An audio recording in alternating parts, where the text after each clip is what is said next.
अस्सलाम वालेकुम स्टूडेंट्स, कैसे हैं? I hope you are all fine. Last की कुछ वीडियोस में हमने वर्क के बारे में एक्सप्लेनेशन दी थी और इसमें हमने वर्क के फॉर्मूला, डेफिनेशन, यूनिट, ये सब चीज़ें बताई थी और केसेस ऑफ वर्क भी बताए थे। आज जो हम वीडियो बनाएंगे वो एक और टॉपिक है और इसके ऊपर हम वीडियो बनाएंगे। तो स्टार्ट करते हैं। पहले तो समझते हैं कि क्वेश्चन क्या है। ये स्टेटमेंट है कि prove that work done in a close path is zero. कह रहे हैं कि प्रूफ करें कि वर्क डन अगर क्लोज पाथ में हो रहा है, एक बंद, चारों तरफ से बंद रास्ते में हो रहा है, तो कितना होगा? जीरो होगा। या फिर ये सवाल ऐसे भी आता है, prove that gravitational field is a conservative field. दोबारा सुन लें, prove that gravitational field is a conservative field. ये कह रहे हैं कि ग्रेविटेशनल फील्ड जो होती है, आपको पता है ग्रेविटेशनल फील्ड अर्थ की होती है, वो एक कंजर्वेटिव फील्ड है। ये प्रूफ करें। तो कंजर्वेटिव फील्ड क्या होती है कि ऐसा क्लोज पाथ, चाहे वो ट्रायंगल की शेप का हो, रेक्टेंगल की शेप का हो, स्क्वायर की शेप का हो, किसी भी शेप का हो, लेकिन वो चारों तरफ से क्या होना चाहिए? क्लोज होना चाहिए। ऐसे पाथ को हम कहते हैं क्लोज पाथ। उसके अंदर जितना भी वर्क डन होगा, एक पॉइंट से दूसरे पॉइंट तक किसी भी किस्म का वर्क डन होगा, जब हम उसका सम करेंगे तो वो किसके बराबर आएगा? जीरो के बराबर आएगा।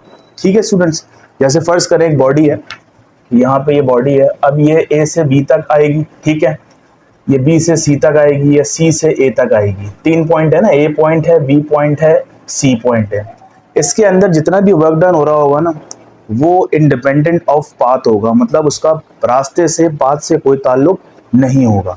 और टोटल वर्क डन इस फील्ड में क्या होगा? जीरो के बराबर होगा। याद रखिएगा, कौन सी फील्ड में?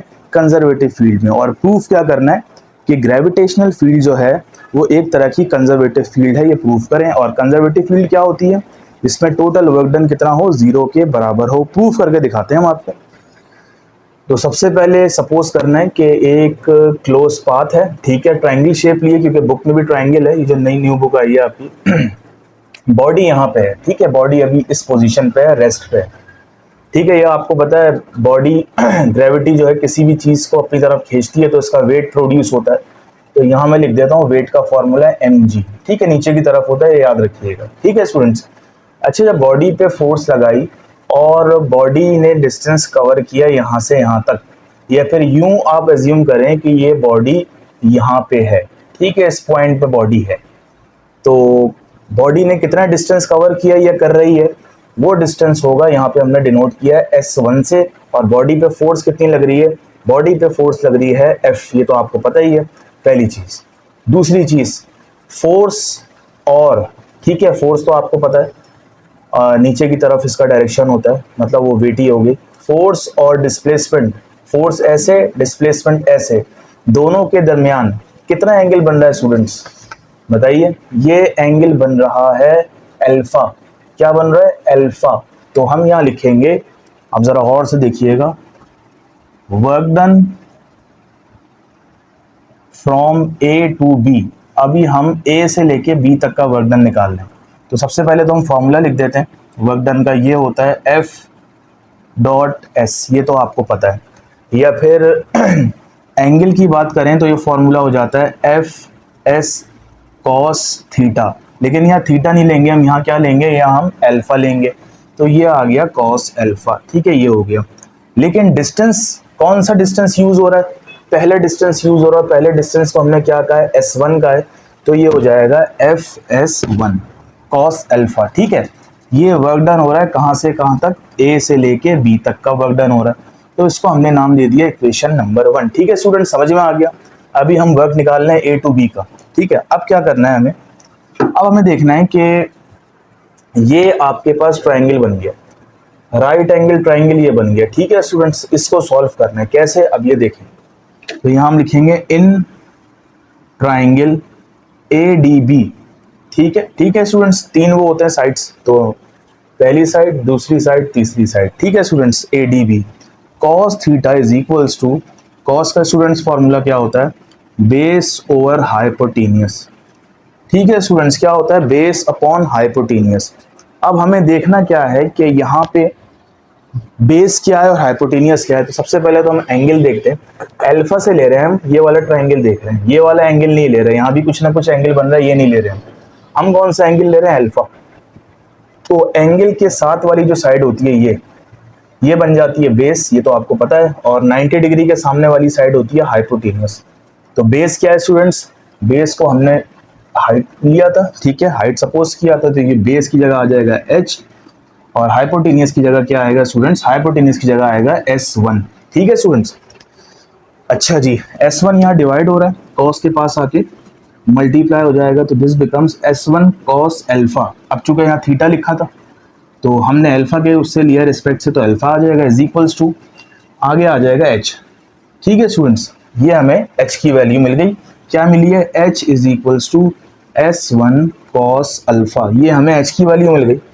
अब इस h की वैल्यू को जो कि s1 cos अल्फा ये यहाँ पुट करना है, या फिर यूं कह लें कि s1 cos अल्फा की वैल्यू को h के बराबर पुट करना है। तो ये देखें स्टूडेंट्स, ये याद है, ये हमने इक्वेशन बनाई थी, और ज़रा ये गौर करें क्या लिखा हुआ है, ये लिखा हुआ है s1 cos अल्फा, और s1 cos अल्फा किसके बराबर है, h के बराबर है। तो इक्वेशन 1 बिकम्स, इक्वेशन 1 क्या बन जाएगी स्टूडेंट्स, 1 थी क्या, पहले तो वो लिख लेते हैं, work done from a to b is equals to f s1 cos alpha, ये थी। अब हमें क्या करना है, हमें s1 cos अल्फा की जगह क्या पुट करना है, h पुट करना है, ये हमने h पुट कर दिया। और आपको पता है फोर्स बराबर होता है किसके, वेट के, और वेट बराबर होता है किसके, mg के। तो फोर्स की जगह हमने डायरेक्ट mg पुट कर दिया, और आगे आ गया h। तो हमने वर्क डन निकाल लिया a से b तक का कितना स्टूडेंट्स, h निकाल लिया हमने, वर्क डन, ठीक है स्टूडेंट्स, ये आ गया आपके पास। अब हम क्या करेंगे, हेडिंग आएगी work done from B to C। अब जो पाथ फॉलो कर रहे हैं हम वो B टू C है। अच्छा जी, आपको दोबारा पता है जब बॉडी यहां से यहां ट्रेवल करेगी तो कितना फासला कवर करेगी, ये लिखा हुआ है s2, ठीक है, फोर्स तो लग रही है, कांस्टेंट फोर्स है। तो फॉर्मूला क्या बन जाएगा, W is equals to F, ठीक है, और डिस्टेंस कितना है s2, और एंगल भी कुछ ना कुछ बन रहा होगा, तो यहाँ लिख लूंगा मैं cos अल्फा, ठीक है स्टूडेंट्स। तो कितना एंगल बन रहा है स्टूडेंट्स बताएं, ये देखें यहाँ पे जो एंगल बन रहा है डिस्टेंस कवर करते वक्त वो बन रहा है 90 डिग्री। तो ये पुट हो जाएगा यहाँ पे work done from B to C is equals to F S2, ठीक है, और cos 90 डिग्री, और cos 90 आपको पता है किसके बराबर होता है, 0 के बराबर होता है। तो ये हो गया work done from B to C is equals to F S2, और ब्रैकेट में 0 आ गया, और कोई भी चीज 0 से मल्टीप्लाई होती है तो यू विल गेट 0। तो इट मीन्स के work done from B to C कितना हो गया, 0 हो गया स्टूडेंट्स, ठीक है स्टूडेंट्स। अब क्या करें, अब हम करेंगे, हेडिंग आएगी work done from C to A, ये देखना होगा स्टूडेंट जरा आपको, ठीक है students, work done from C to A। अब देखते हैं कैसे होगा ये। अच्छा, अब बॉडी C से A पे जा रही है, याद रखिएगा स्टूडेंट्स, ठीक है।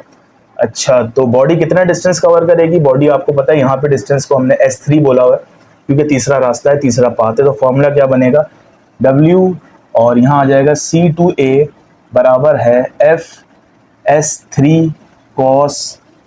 अब देखिएगा स्टूडेंट्स यहाँ पे, यहाँ क्या आएगा,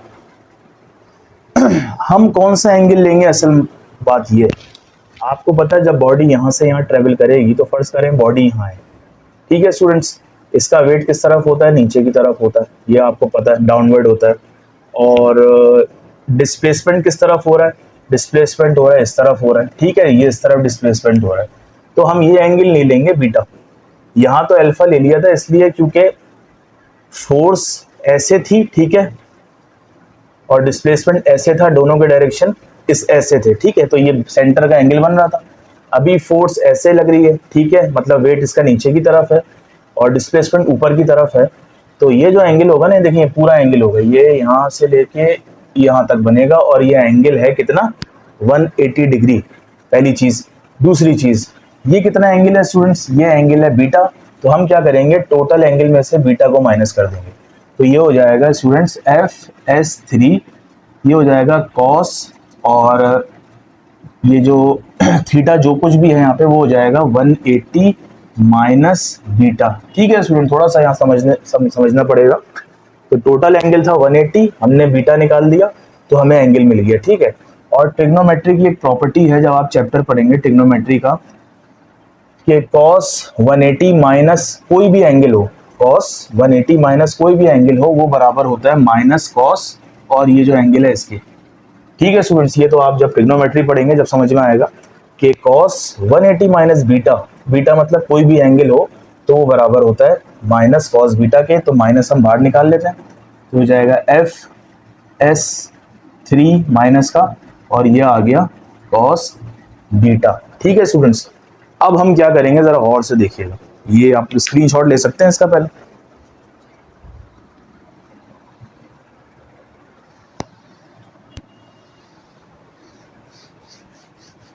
अब देखिएगा स्टूडेंट्स, अब हमें क्या करना है, अब हमें लेना है इन ट्राइंगल। अब ये वाला ट्राइंगल लेते हैं ए डी सी, ठीक है।